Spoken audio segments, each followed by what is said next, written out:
이맘쯤 되면 우리가 한 해를 되돌아봅니다. 그러다 보면 아쉬운 점도 많고 또 여러 가지 만감이 교차하는 시간이기도 하죠. 저도 목회를 하면서 한 해를 되돌아보면 이런 점이 아쉽고 이런 점이 좀 더 좋았으면 하는 마음이 드는 것이 또 저의 마음이기도 합니다. 특별히 우리 교회가 올 한해 하나님께서 지켜주셨고 또 여러 가지도 주님께서 부족한 가운데도 인도하셨는데 새해에는 더 좋은 일, 하나님의 복된 삶만 우리 가운데 넘치시길 간절히 축복합니다. 그런 마음에서 우리가 오늘부터 4주 정도 연속해서 말씀을 나누려고 합니다. 복음에 대해서 나누려고 하는데요, 우리 교회가 내년 표어를 모든 이에게 복음을 전하는 교회라고 하는 표어를 정했습니다. 이 주제처럼 우리 교회가 진정한 복음이 무엇이고 또 우리가 해야 될 사명이 무엇인지 깨닫는 시간이 되었으면 좋겠어서 오늘 2025년도 마지막 주일부터 2026년도 1월 달의 삶이 또 말씀이 이 주제에 맞춰서 여러분과 함께 나누고자 합니다. 오늘은 첫 번째, 복음을 맡은 교회 전해야 할 이유라고 하는 제목으로 함께 하기를 원합니다. 우리가 교회에 모일 때마다 아마 한 번쯤은 이런 질문을 해볼 필요가 있지 않을까 생각해 보는데요, 교회 왜 존재한다고 생각하십니까? 우리가 교회라고 하는 이 모임 왜 우리가 함께 해야 될까요? 많은 사람들은 예배를 드리기 위해서 모입니다 라고 하는 사람도 있겠죠. 그것도 맞는 말씀입니다. 또 말씀을 배우고 은혜를 나누기 위해서 모입니다 라고도 이야기합니다. 그렇습니다. 그것도 맞습니다. 또 서로 사랑하고 또 서로를 위로하고 위로받기 위해서 모입니다 라고도 하는 분들도 있습니다. 그것도 중요하죠. 그런데 이런 생각을 해봅니다. 교회가 예배만 드리는 곳, 또 은혜만 받는 곳, 또 우리끼리만 따뜻한 곳이라면 그 교회는 예수님이 의도하셨던, 예수님이 원하셨던 그런 교회의 모습일까? 그런 생각을 해봅니다.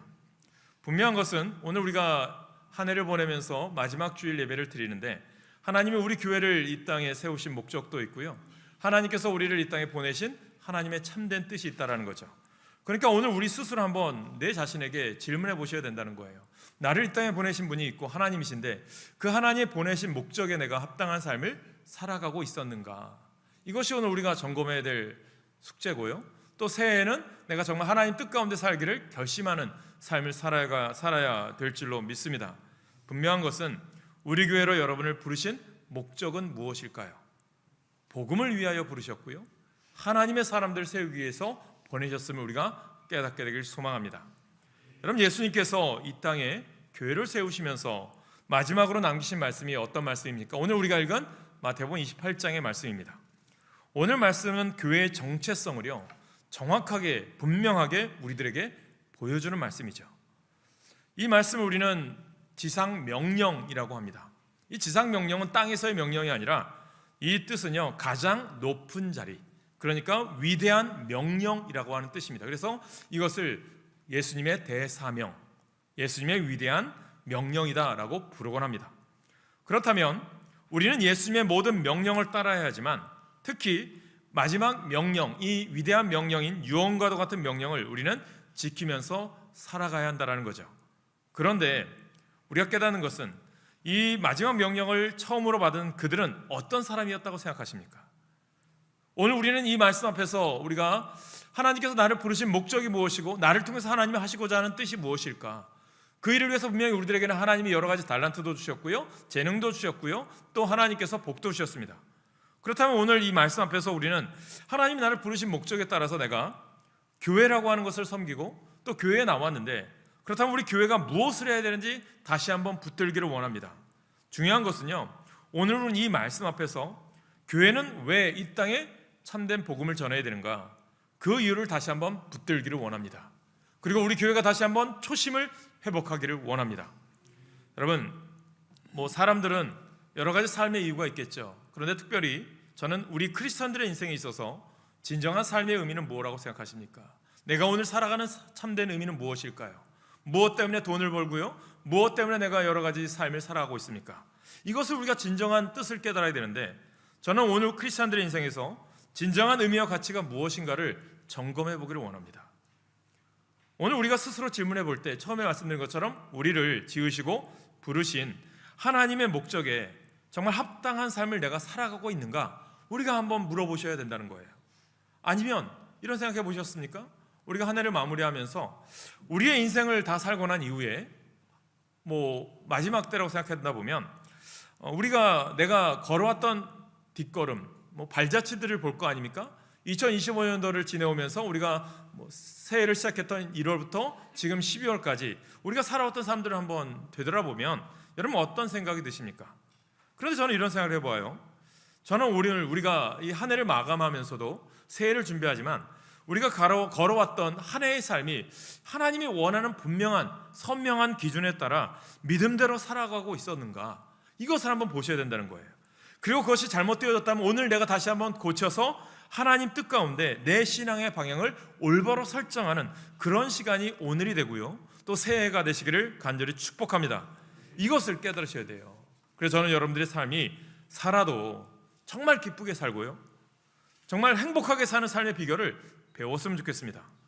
저는 그것을요, 하나님이 분명하신 나를 이 땅에 보내셨는데 그 목적에 맞는 삶을 사는 것이 진정한 행복이 아닐까.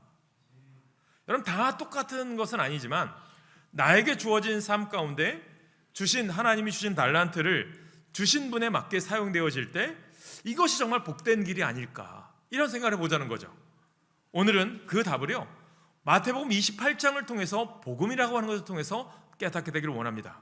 그렇다면 오늘 우리에게 이 마태복음이 주는 스피릿은 뭘까요? 정말 우리 교회가 추구해야 될 영적인 스피릿은 무엇이라고 생각하십니까? 저는 오늘 우리가 먼저 살았던 믿음의 선배들의 열정과 비전을 배우는 것이 중요하고요, 그 비전을 내 것으로 만드는 것, 또 우리들에게 도전이 되는 것임을 깨닫게 되길 간절히 소망합니다. 그렇다면 오늘 우리가 한 해를 마감하면서 새해를 준비하는 우리들이 복음에 대해서 나누면서 첫 번째, 교회는 어떤 존재입니까? 명령을 받은 공동체라는 것입니다. 하나님이 우리에게 주신 명령이 있다는 거죠. 우리가 16절 말씀을 천천히 다시 읽어볼까요? 16절입니다. 시작. 11 제자가 갈릴리에 가서 예수께서 지시한 산에 이르러. 아멘. 부활하신 예수님께서 제자들을 어디로 부르십니까? 어디에서 부르셨어요? 갈릴리죠. 갈릴리는 어떤 곳입니까? 누가복음 5장에 보면 마태나 베드로나 예수님을 부르신 곳입니다. 예수님이 제자들을 부르신 곳이에요. 그리고 그 부름의 자리에서 이제는 너희는 고기를 낚는 어부가 아니라 사람을 낚는 어부가 되리라 라고 하면서 베드로를 부르셨죠. 제자들을 부르셨습니다. 처음 만났던 자리. 그리고 나서 그들은 예수 그리스도의 십자가의 고난과 시련 가운데 예수님을 떠나 자신의 삶의 원위치로 돌아갔던 자리가 갈릴리입니다. 그 실패와 연약함이 고스란히 남아있던 자리, 예수님에게서 도망쳤고요, 예수님을 부인했고요, 좌절했던 기억이 있던 자리, 그 자리로 돌아오게 됩니다. 어떻게 보면 만감이 교차하는 자리죠. 그런데 예수님은 그 자리를 무엇으로 불러요? 회복의 자리로 부르시는 거예요. 저는 오늘 우리가 예배를 드리고 이 자리에 모인 목적은요, 오늘 우리가 회복해야 될 자리가 이 자리이기 때문입니다. 예수님은 제자들이 완전히 회복된 다음 완전한 믿음을 가진 다음에 부르시는 것이 아니에요. 뭐냐 하면 있는 모습 그대로, 여전히 흔들리는 상태 그대로 부르셨다라는 거예요. 하영재 목사님께서 복음에 대해서 말씀하시면서 이 오늘 본문을 이야기하면서 쓴 책이 나는 선교에 목숨을 걸었다라고 하는 책입니다. 이 책에서 보면 그분의 삶에 대해서 이야기하시더라고요. 그 내용 중에 하나가 뭐냐면 이렇게 기도하셨어요. 이분이 주여 사람을 초청하지 않도록 해 주십시오. 하나님께서 보내주시는 사람들이 우리 교회에 나오도록 해 주십시오. 이게 무슨 뜻이라고 생각하십니까? 또 이렇게 얘기합니다. 그 나온 사람들이 선교에 미친 사람이 되도록 해 주십시오. 하나님께 미친 사람이 되도록 해 주십시오. 그렇게 기도했다는 거예요. 이렇게까지 기도하셨구나 라는 생각해 봅니다. 이것이 무엇일까요? 왜 교회가 사람을 초청하지 않지? 오해할 수 있겠는데 이것이 아니라요, 사람들을 초청하는 것이 아니라 필요한 사람들 하나님께서 보내주십시오. 그 사람들이 하나님의 나라를 위하여 목숨을 걸도록 해주십시오. 그것이 마치 뭐에 미친 사람들처럼. 우리가 미치다는 말이 부정적인 의미도 있지만 오늘은 긍정적인 의미를 여러분께 드리는 거예요. 사랑하는 성도 여러분, 오늘 우리 인생에 있어서 이런 사람은 어떤 사람일까요? 인생에 있어서요, 가장 최고를 드리는 거예요. 오스왈드 챔버스처럼 최고의 하나님께 나의 최선을 드리는 거죠. 오늘 17절 말씀을 보면 제자들의 상태를 더 분명하게 이야기합니다. 예수를 배웠고 경배하나 아직도 의심하는 사람들이 있더라. 완벽하지 않은 거예요. 솔직한 표현 아닙니까? 경배하는 자도 있고요, 의심하는 자도 있습니다. 오늘 우리도 마찬가지 아닙니까? 오늘 예배를 통해서 은혜 받는 분도 있고, 또 어떻게 보면 예배를 통해서 형식적으로 나오신 분들도 있을 수 있어요. 그러나 중요한 것은 다 동시에 공존합니다. 믿음도 마찬가지고 믿음과 두려움이 동시에 존재한다는 거예요. 제자들도 마찬가지였고요. 그런데 여기서 우리에게 중요한 질문을 한번 생각해 봅시다. 뭐냐면 이런 상태의 제자들에게 예수님은 어떤 말씀을 하시느냐? 오늘 저도 마찬가지겠죠. 여러분, 위로의 말씀만 하셨을까요? 여러분들에게 괜찮아요, 예배 잘 나오셨어요, 이런 말 하셨을까요? 그냥 쉬십시오라고 하셨을까요? 아니죠. 오늘 18절 말씀이죠. 뭐라고 말씀합니까? 같이 읽습니다. 18절 시작. 예수께서 나와 말씀하여 이르시되 하늘과 땅의 모든 권세를 내게 주셨으니. 여러분, 예수님께서 이 사람들에게 무엇을 얘기합니까? 사명으로 선포하시는 거예요. 너희들 이곳에 나온 것이 우연일 수도 있고, 너희들이 스스로 나온 사람도 있고, 누가 겉면에서 나올 수도 있는데 하나님의 뜻 가운데 나오신 것, 나오게 한 거다. 너희들 하나님께서 나오게 하셨으니 이곳에서 하나님이 주시는 권세를 받고 너희들의 본질의 모습, 하나님이 너희를 창조하시고 이 땅에 보내신 모습으로 세상을 향해 나아가라 라고 하신 거죠. 하나님의 모든 권세를 너에게 주셨다라는 거죠. 이것을 오늘 우리가 붙들어야 될 진리예요. 내 능력으로 하는 것이 아니라 누구의 능력으로요? 내게 능력 주시는 자 안에서 내가 모든 것을 할 수 있느니라. 바울의 고백이 우리의 고백이 되시길 간절히 축원합니다. 복음은요, 전도는요, 내 능력이 아니라 누구의 능력으로요? 예수의 능력으로.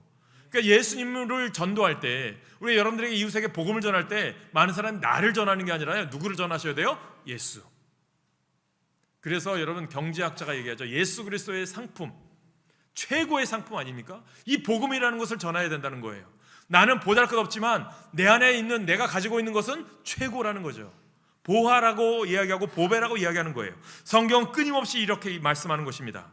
전도의 출발점은 그래서요, 우리가 아니라 누구예요? 예수. 예수님의 권세입니다. 그래서 이 교회가 복음을 전해요. 그 이유는 우리가 잘 믿어서가 아니라, 우리가 능력이 있어서가 아니라 예수님께서 우리에게 사명으로 명령하셨기 때문입니다. 다시 한번 하영주 목사님의 책에 나오는 이야기예요. 전도는 감동의 문제가 아닙니다. 순종의 문제입니다. 미쳤다는 의미는 나쁜 의미도 있지만 좋은 의미도 있습니다. 우리는 좋은 의미를 다루고자 합니다. 하나님께 미친 자는 인생의 황금기와 인생의 가장 소중한 것을 드리는 사람입니다. 우리 인생에 주는 도전이 무엇입니까? 저는 이런 생각해요. 제가 어떤 분들을 보면, 목사님들 중에도 보면, 내가 은퇴하고 나면 저 선교지에 가서 복음을 전해야 되겠다라는 분들이 계세요. 대단하시다라는 생각을 했는데, 내가 선교사님들, 특별히 제 후배들이나 젊은 선교사들을 만나면 저에게 이런 이야기 하더라고요. 선배, 아니면 목사님, 이런 생각을 해봤어요. 은퇴하고 선교지 온다는 목사님들을 보면 부담됩니다. 복음을 전하는 게 선교지에서는 정말 힘들고 어렵기 때문에, 때로는 여러 가지 풍토병도 있기 때문에 차라리 나이 많아서 오시는 것보다는 젊었을 때 오시는 게 더 좋습니다. 그리고 차라리 은퇴한 이후에는 물질적으로 도와주는 게 저희들에게 더 큰 힘이 됩니다. 이런 말을 하더라고요. 그러면서 이 하영주 목사님 책에서도 이런 얘기 하시더라고요. 우리는 늘 인생의 계획을, 내가 이만큼 살고 은퇴했을 때 내가 하고 싶은 일을 이만큼 하고 나머지를 드리면 되겠다, 이런 생각을 합니다. 자꾸 우리 인생의 잉여, 나머지를 드리겠다고 생각합니다. 이것이 아니라는 것입니다. 우리 교회가, 저는 여러분들이 새해가 될 때 지금 오늘부터라도 헌신하십시오. 저는 우리 교회가 감사해요. 성가대에서도 봉사하고 교사로도 봉사하고 선교에서도 봉사하죠. 한 해 동안 고생하시고 수고하셨어요. 여러분들, 지금 나중이 아니라 오늘 내가 봉사하고 헌신하고 하나님 앞에 나아갈 수 있는 것에 감사하시길 간절히 축복합니다.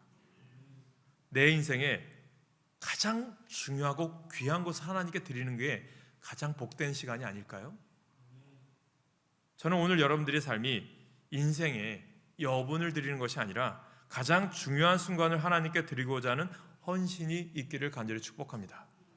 그래서 성경은 항상 이야기하죠. 왜 하나님은 첫 번째 것, 또 11조 하나님의 것을 먼저 구별하라고 했을까요? 우선순위, 너의 가장 귀한 것 드리라는 거예요. 이것이 하나님의 명령이기 때문입니다. 구약 성경을 보세요. 이스라엘 백성들 향해서 이야기하잖아요. 가나안 땅을 향해 가는, 우리가 새벽마다 신명기의 말씀을 보는데 모세는 가나안 땅에 들어가지 못하고 마지막 요단강 동편에 있는 느보산에서 이스라엘 백성들 향해서 세 가지의 설교를 하는 게 신명기입니다. 신명기의 말씀의 가장 중심적인 내용이 뭐죠? 내가 이렇게 살면 복을 받고 너희들이 그렇게 살지 않으면 저주를 받는다. 복과 저주가 신명기에 동일하게 나와요. 그러면서 어떻게 하는 것이 복받는 인생인지를 정확히 가르쳐주고 있죠. 자신은 들어가지 못하지만 하나님의 다음 세대가 복받기를 원하는 모세의 마음, 하나님의 마음인 거죠. 저는 우리 교회 성도들이 그렇게 복받기를 원해요. 자녀들에게 교회 나오게 하세요. 여러분 깨닫게 하실 간절히 소망합니다. 믿음은 여러분 조건입니까? 아니에요. 순종이에요. 두 번째, 그래서 복음은 교회의 사명이지 선택이 아닙니다. 19절 말씀을 볼까요? 그러므로 너희는 가서 모든 민족을 제자로 삼아. 이 말씀에서 가장 중요한 단어가 뭐라고 생각하십니까? 많은 사람들은 가라 라고 생각합니다. 그러나 원문에는요, 가장 중심적인 동사는 제자를 삼으라 라는 것입니다. 전도는 사람을 교회로 데려오는 일이 아니라, 숫자를 무조건 늘리는 일이 아니라, 프로그램을 성공시키는 일이 아니라 예수님의 제자를 세우는 일입니다. 그러면 하나님이 부흥케 하시는 것입니다. 그래서 전도는요, 우리 모두가 함께 해야 될 일이에요. 어떤 사람은 전도하는 사람, 어떤 사람이 아니라 누구나 다 복음 전해야 될 사람입니다. 전도하는 사람만 하는 게 아니죠. 몇몇 열심히 있는 사람만 하는 일이 아니죠. 교회 전체 목적이 복음 전하는 것입니다. 이 말씀에서 가장 중요한 단어가 뭐라고요? 제자 삼다라는 것입니다. 이 절에서 중요한 동사는 제자를 삼는다는 말, 다른 말은요, 다 제자 삼는 말을 보조하는 분사입니다. 예수님의 명령은 다른 것이 아니라 제자를 삼을 때 하나님의 역사가 있는 거예요. 예수님의 11제자는 제자는 예수님과 동고동락하고 제자가 되었고요. 그리고 그들은 또한 다른 사람들의 제자들을 세워갔습니다. 제자가 제자를 낳고 제자가 또 제자를 낳아서 하나님의 역사를 이루는 거죠. 그래서 우리가 부족해도요, 또 다른 사람을 제자 삼는 일에 순종해야 되는 것입니다. 그것은 제자의 제자가 되는 것이기 때문이죠. 예수님은 11제자에게 그들을 통하여 또 다른 사람이 예수님의 제자가 되게 하라고 명령하셨죠. 제자는 스승을 보고 따라가는 사람들 아닙니까? 스승의 길을 따라 사는 사람들이죠. 예수님의 제자는 예수님을 보고 닮아서 따르는 사람인 거예요. 그래서 우리는요, 깨달으셔야 돼요. 모든 민족, 모든 백성, 모든 족속, 모든 열방이 우리들이 예수 그리스도를 믿게 하기 위하여 어떤 이는 목사로서 부름받은 거고, 어떤 이는 선교사로서 부름받은 거고, 어떤 이는 교회의 직분자로서 성도로서 부름받은 거예요. 직업을 통해서도 생활을 통해서도 하나님의 사명을 감당하도록 부르셨음을 깨닫게 되길 간절히 소망합니다. 그래서 우리가 부족하고 연약하더라도 예수님을 따르는 제자가 되어야 합니다. 그리고 우리는 예수님을 따라 사는 사람들을 세상에 세워 나가야 하는 거죠. 그냥 우리가 예배당에 왔다 갔다 하는 사람이 아니라 예수님의 걸음걸이를 그대로 따라하는 사람, 예수님의 복음을 내가 내 마음에 받아들이고 그 마음을 내 삶 가운데 실천할 때 예수 그리스도의 제자가 되는 것이죠. 그러면 여러분을 통해서 제자가, 또 다른 제자가 생겨날 줄로 믿습니다. 사랑하는 성도 여러분, 그렇다면 우리가 제자로서 제자 삼기 위하여 어떻게 하는 것일까요? 무엇을 어떻게 하는 것이 제자의 삶이자 제자를 삼을 수 있는 것일까요? 예수님은 이를 위하여 먼저 가라고 말씀하신 거죠. 여기서 가라가 나온 거예요. 여기서 가라라는 말은 여기저기 데리고 가다, 여행하다라는 뜻을 담고 있어요. 몸을 움직여 살아가면서 제자가 되고 제자를 삼으라는 것입니다. 입으로만 가르치는 사람이 아니라 함께 동고동락하라는 거죠. 예수님께서 제자들과 동고동락하셨던 것처럼 예수님 분명히 말씀합니다. 모든 민족을 향해 나아가라고.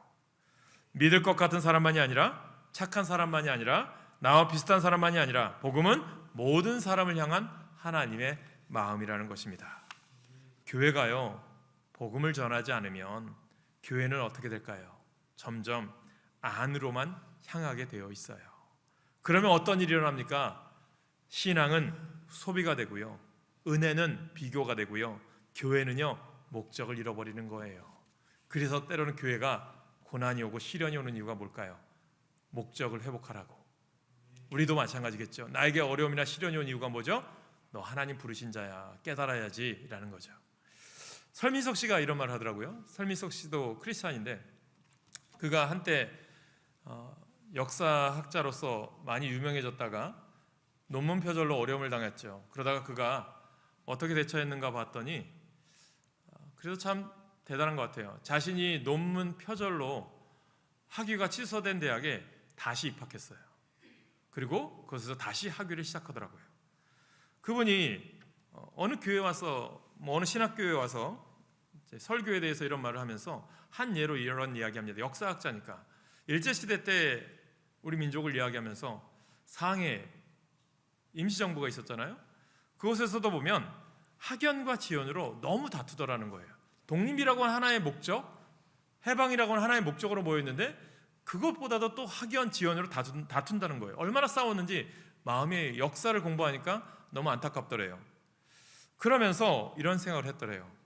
야, 어떻게 하면 하나가 될까?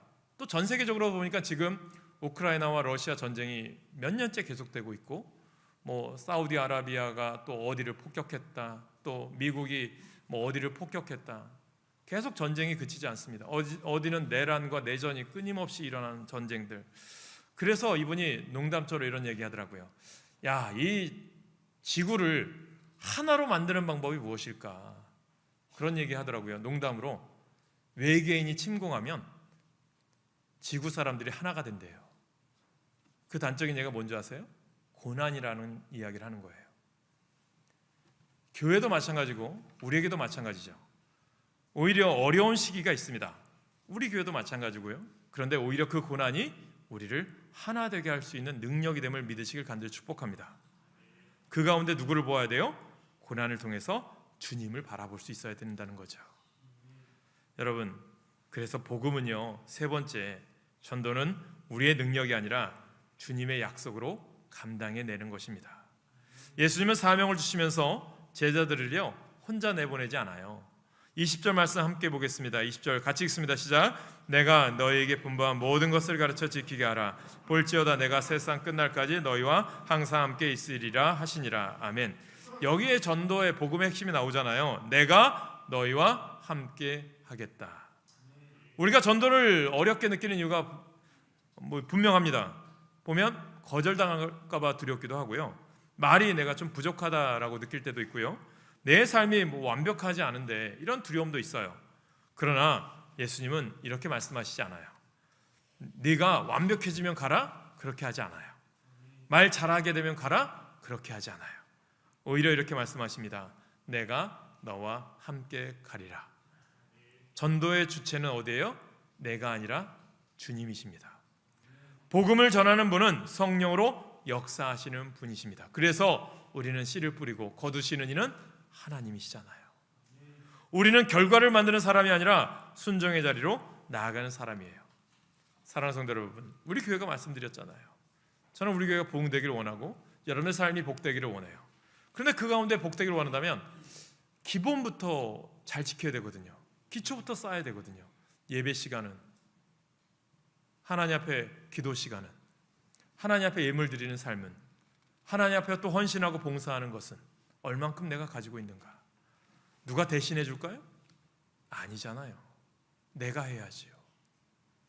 오늘 하나님 주신 사명이기 때문에. 교회는요, 또 다른 교회를 낳는 거예요. 우리 믿음의 사람들은 또 다른 믿음의 사람들을 낳는 거예요. 예루살렘 교회가 안디옥 교회를 품어요. 낳았죠. 예루살렘 교회가 안디옥 교회를 세웠어요. 교회가 교회를 낳았어요. 안디옥 교회를 통해서 바울과 바나바가 복음을 전해요. 이방 땅에 복음이 전해지고 최초로 안디옥 교회 교인들이 비로소 그리스도인이라고 불리워졌다라고 말씀합니다. 우리 교회가 그리스도인이 되길 간절히 축복합니다. 여러분 모두가 교회가 되길 축복합니다. 교회를 낳는 교회, 파송하는 교회가 진짜 교회인 거예요. 말씀을 맺어갑니다. 오늘 우리가 교회가 다시 들어야 할 부르심이 있어요. 이 말씀 앞에 우리는 질문을 받아야 합니다. 우리는 너무 오래 모이는 교회에만 익숙하지 않았습니까? 복음을 전하는 일을 부담으로만 여기지는 않았습니까? 예수님의 마지막 명령을 뒤로 미루고 있지는 않습니까? 예수님은 오늘도 교회에 말씀하십니다. 그러므로 너희들은 가라. 복음은 우리의 소유가 아니라 우리가 맡은 사명입니다. 오늘 이 시간 우리 교회가 다시 한번 복음을 맡은 교회로 서기를, 순종의 걸음을 다시 한번 내딛기를 간절히 축복합니다. C.S. 루이스가 이런 말을 했어요. 천국과 세상 둘 중에 하나를 선택해야 합니다. 천국을 선택하면 세상은 덤으로 옵니다. 그러나 세상을 선택하면 천국도 세상도 다 놓쳐버릴 수밖에 없습니다. 우리가 잘 아는 위대한 순교자, 선교사였던 짐 엘리엇이 이런 말을 합니다. 영원한 것을 얻고자 영원할 수 없는 것을 버리는 자는 바보가 아닙니다. 장차올 하나님의 영광이 있다는 것, 하나님은 우리를 증인으로 부르셨어요. 그게 우리 교회 2026년도 나아가야 될 방향이죠. 오직 성령이 너희에게 임하시면 너희가 권능을 받고 예루살렘과 온 유대와 사마리아와 땅끝까지 이르러 내 증인이 되리라 하시니라. 이 사명을 감당하는 우리가 되길 소망합시다. 그래서 여러분들이 새해에는 더 복된 삶, 하나님의 복음을 전하는 우리 모두가 되시길 소망하면서 가서 제자 삼으라 찬양하시겠습니다.